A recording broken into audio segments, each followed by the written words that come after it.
Right, hi, this snippet is going to be going over purchases and how to handle them with journal entries. I have 3 transactions up here that we're going to consider and go through them. So we're the purchaser, so we're buying items from a seller, okay? So we're a retailer of some kind or merchandiser.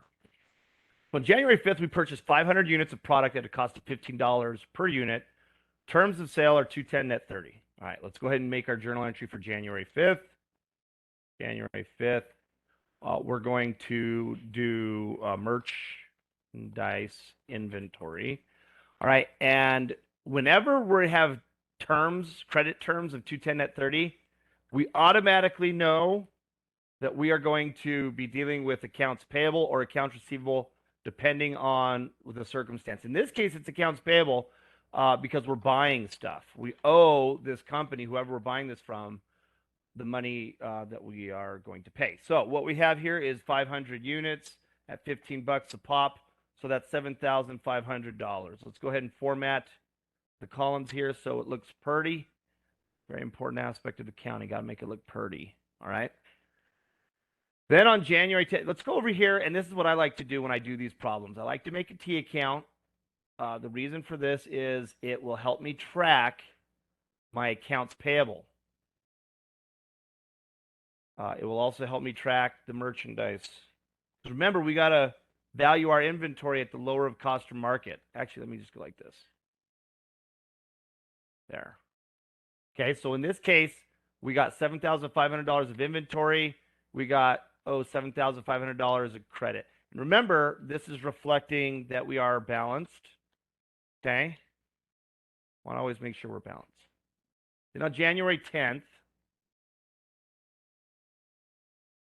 we returned 25 defective units and received full credit. So we're going to debit accounts payable and credit merchandise inventory. And we're doing that because we no longer are going to have these items. Oops, let's go 25 times 15. So we are going to return $375. So we're going to credit our inventory for $375 and debit our accounts payable of $375. Then on January 14th,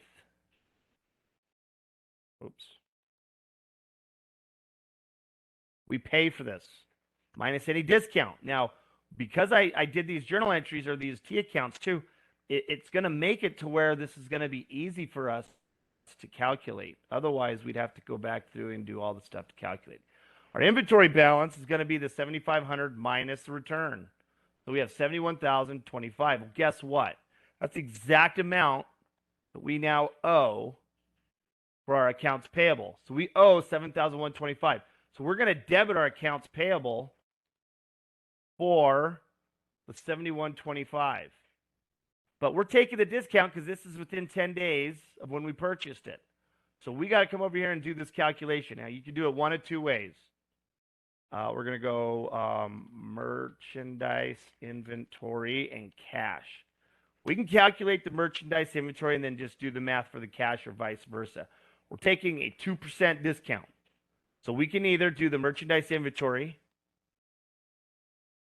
multiply that, should be the accounts payable,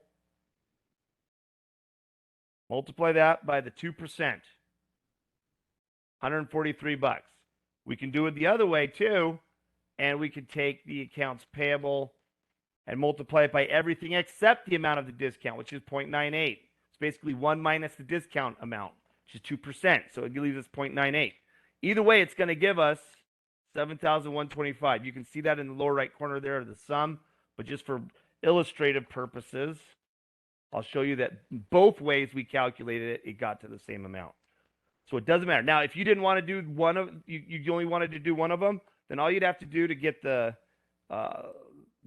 cash is do that, or to do the merchandise inventory that we needed to debit it by is do this minus that. Either way, you could have calculated them by just subtracting it, but you still have to do 1% calculation. So do the merchandise inventory, which is 2%. It's easy. It just tells it to you, and then just subtract the accounts payable amount by the discount, and that should be the cash paid. I hope I didn't confuse you in all that. But the bottom line is doing it this way, we're going to zero out this accounts payable. Okay, so that's a 0. Our inventory is going to be 143 and our cash is going to be 6983. So what this basically says is our inventory is equal to the amount of cash we paid. Okay, there must be a rounding error somewhere. Let's see, it's usually in the percentage. Yeah, there you go. So there's 50 cents, so it's a rounding error. If we open this up and open this up. Oh, watch. I'll make it balance.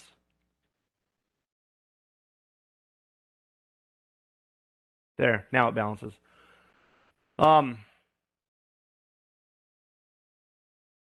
We value our inventory exactly as to how much we paid for it.